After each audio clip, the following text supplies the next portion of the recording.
Hello everyone, नमस्ते। हजुरहरूको दिन कस्तो भइरहेको छ है? म चाहिँ अघि भर्खर जस्तो उठेको। आज मेरो अफ थियो ड्युटी, अनि अलिकति ढिलोसम्म सुतेर उठ्दाखेरि यस्तै हुन्छ है। अनि उठेर यसो बाहिर हेर्दाखेरि के आज के होइन, नर्वेमा चाहिँ एकदम राम्रो घाम लागेको छ होइन। एकदमै उज्यालो छ, एकदम तातो न्यानो भइरहेको छ होइन। चाँडै नै समर आएको जस्तो फिल भएको छ होइन। अनि एकदम अँध्यारो हुन्थ्यो, अरू बेला म मर्निङमा काममा जाँदा अँध्यारो हुन्थ्यो, अनि भित्र भएपछि त्यो मतलब हुन्न थियो नि त।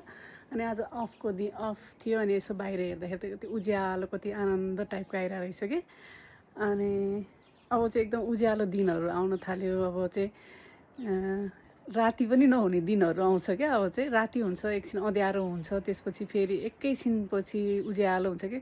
एकदम उज्यालो हुन्छ क्या। अब यो 4-5 महिना चाहिँ एकदम उज्यालै हुन्छ, एकदम यति राम्रो लाग्छ, यति रमाइलो लाग्छ होइन। विन्टरमा त एकदम अँध्यारो, जतिखेर नि अँध्यारो, एकदम स्याड टाइपको हुन्छ नि त। अनि समरमा चाहिँ एकदमै रमाइलो हुन्छ कि। त्यो चाहिँ एकदमै डिफ्रेन्ट छ कि यहाँनिर होइन, विन्टर र समरको चाहिँ। अनि